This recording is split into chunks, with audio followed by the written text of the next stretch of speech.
ये कहानी एक ऐसे लेखक की है जिसने गरीबी देखी, दर्द सहा, लेकिन अपनी कलम नहीं छोड़ी।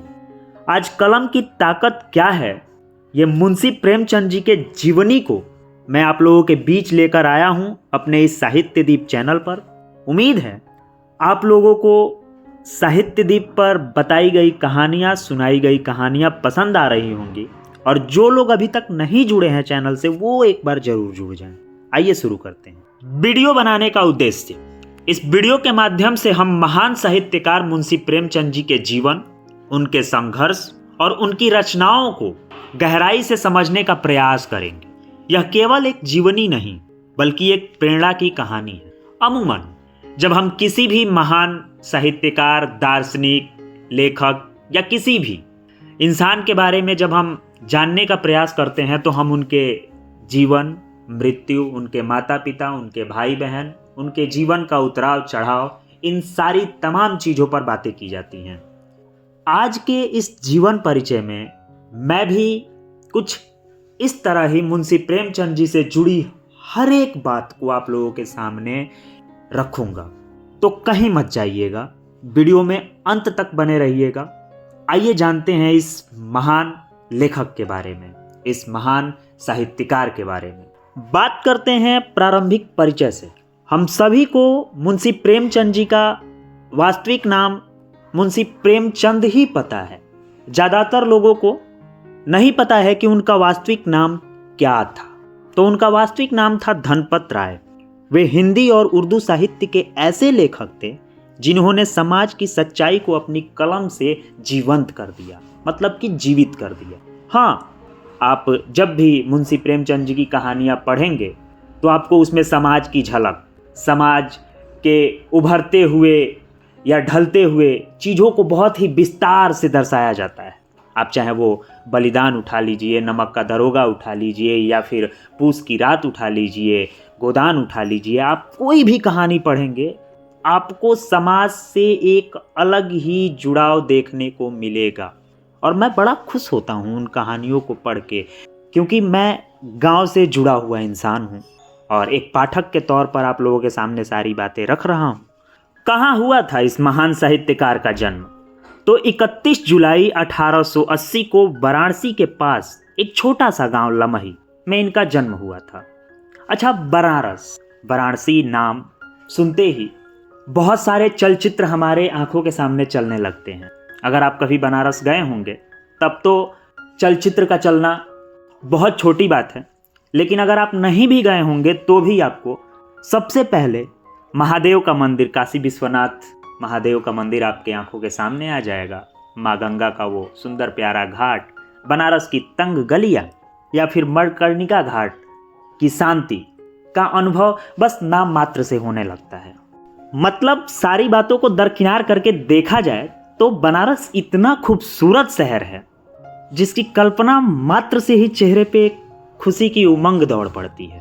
और जब शहर ही इतना प्यारा है तो वहाँ जन्मा हुआ इंसान असाधारण कैसे हो सकता, साधारण कैसे हो सकता।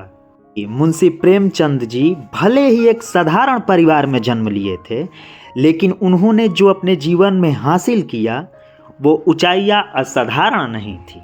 नहीं, वो ऊंचाइयाँ असाधारण नहीं थी। अब देखिए ना, परिवार में उनके पिता डाक खाने में कार्यरत थे और परिवार आर्थिक रूप से कभी मजबूत नहीं था। मध्यम वर्गीय जीवन की कठिनाइयाँ उन्होंने बचपन से देखी थी।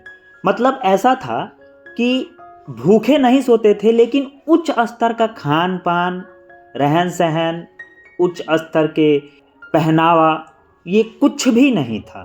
तो आप इस बात से अनुमान लगा सकते हैं कि जीवन कितना कठिनाईपूर्ण रहा होगा। पर जीवन है जी, अगर जन्म लिए हैं तो जीना तो पड़ेगा, चाहे दुख में जिए चाहे सुख में जिए। हाँ, अगर दुख से दूर खुद को करना है तो सुख के लिए काम करना पड़ेगा, सुख के लिए खुद को संघर्षशील बनाना पड़ेगा, सुख के लिए खुद को उसके अनुरूप ढालना पड़ेगा। अब इन सारी बातों से इतना तो स्पष्ट हो गया होगा कि मुंशी प्रेमचंद जी का जो बचपन था वो हमेशा अभाव में बीता। मतलब कि हर चीज़ उनके नसीब में नहीं थी, उनको हर चीज़ आराम से नहीं मिल जाता था। कम उम्र में ही उन्होंने जीवन की कठोर सच्चाइयों का सामना करना शुरू कर दिया था। मतलब कि वो समझ चुके थे कि मेहनत ही सफलता की कुंजी है, मतलब परिश्रम ही सफलता की कुंजी है। हमको अगर अपने जीवन में कुछ करना है तो हमको परिश्रम करना पड़ेगा। और उस संघर्ष भरे जीवन में ही उनके बाल्य अवस्था में ही उनकी माँ का निधन हो जाता है। माँ के स्नेह की कमी ने उनके जीवन की गहराई को प्रभावित किया और पिता की देख रेख से दूर रहने वाला बालक धनपत अपने लिए कुछ ऐसा रास्ता चुना जिस पर आगे चलकर वो उपन्यास सम्राट बने। महान कथाकार, कलम का सिपाही जैसी उपलब्धियों से विभूषित किया गया। रही बात पिताजी की, तो पिताजी अक्सर अपने काम में व्यस्त रहते थे, जिससे प्रेमचंद को अक्सर अकेलापन महसूस होता था। यह अकेलापन उनके भीतर संवेदनशीलता लेकर आया। उन्होंने समझा, उन्होंने जाना, उसको महसूस किया और अपने पथ पर आगे बढ़ते रहे। परिवार वैसे ही आर्थिक रूप से कमजोर था, तो शिक्षा, आर्थिक कठिनाइयों के बावजूद उन्होंने अपनी शिक्षा जारी रखी। ज्ञान के प्रति उनका लगन उन्हें आगे बढ़ाया। शिक्षा वह शेरनी का दूध है जिसने पिया वो अपना पंचम एक दिन जरूर लहराएगा। और कुछ ऐसा ही हुआ मुंशी प्रेमचंद जी के साथ। इस तरह से जीवन के हर एक मोड़ पर उनको संघर्ष करना पड़ा। इन्हीं संघर्ष ने उन्हें एक महान लेखक बनाया, जिनको हम आज जानते हैं साहित्य सम्राट मुंशी प्रेमचंद जी के नाम से। एक तो हमारा ये समाज जिसमें हम रहते हैं, ये परंपराओं और सभ्यताओं से इतना बंधा हुआ है कि वक्त और परिस्थितियों के साथ ही तुरंत ये बातें चलने लगती हैं कि घर को संभालने के लिए कोई चाहिए तो विवाह होना बहुत ज़रूरी है। और फिर क्या था, कम उम्र में ही उनका विवाह हो गया, जो उनके जीवन के लिए एक चुनौती बन गया। लेकिन इसके बावजूद फिर भी उन्होंने अपने लक्ष्य को नहीं छोड़ा, शिक्षा से दूर नहीं हुए और परिस्थितियों को समझते हुए उन्होंने एक स्कूल में अध्यापक के रूप में कार्य करना शुरू किया। यहीं से उनके जीवन में स्थिरता आई। आइए अब आगे चलते हैं। इस स्थिरता ने एक लेखक को जन्म दिया।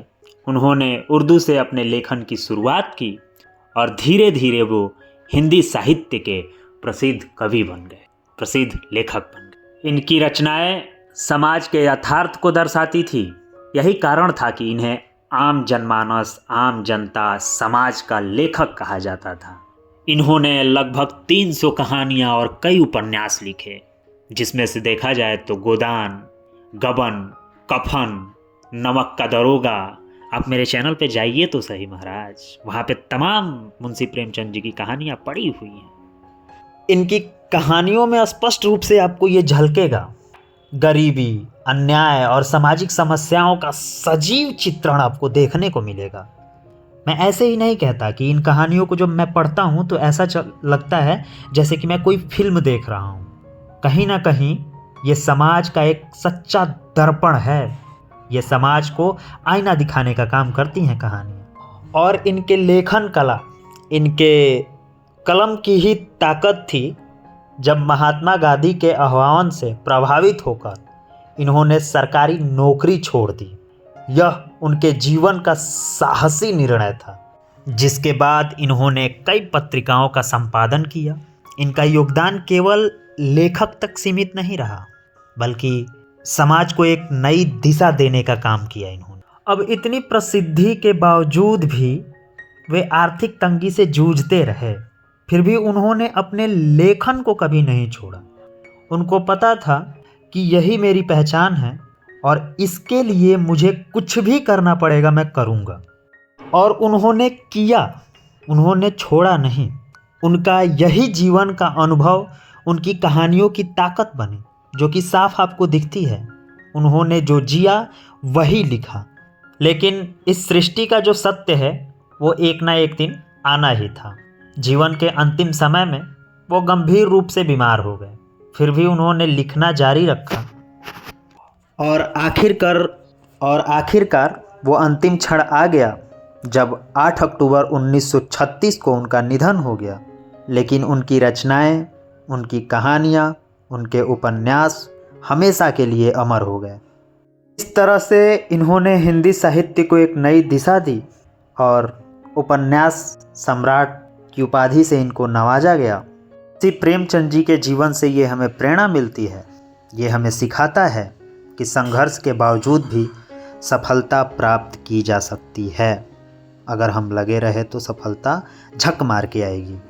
अंततः गत्वा ये सारी चीज़ें हम पढ़ के, जान के इस निष्कर्ष पे पहुंचते हैं कि मुंशी प्रेमचंद जी केवल एक लेखक नहीं थे, बल्कि एक विचारधारा थे। उनकी रचनाएं आज भी समाज को एक नई दिशा देती है, समाज को एक नई ऊंचाई देती है। और समापन करते करते मैं ये कहना चाहूँगा कि उनकी कहानियाँ हमें हमेशा ये सिखाती है कि सच्चाई और मेहनत ही इंसान को महान बनाती है। बाकी आप इस जीवनी से अपने आप को किस तरह से देख रहे हैं, अपनी राय कमेंट बॉक्स में साझा कीजिएगा और साहित्य दीप को अपना प्यार दीजिएगा। मिलते हैं किसी नई कहानी के साथ, किसी नए लेखक के विचारधारा और उनकी कविताओं के साथ। फिलहाल के लिए विदा चाहते हैं।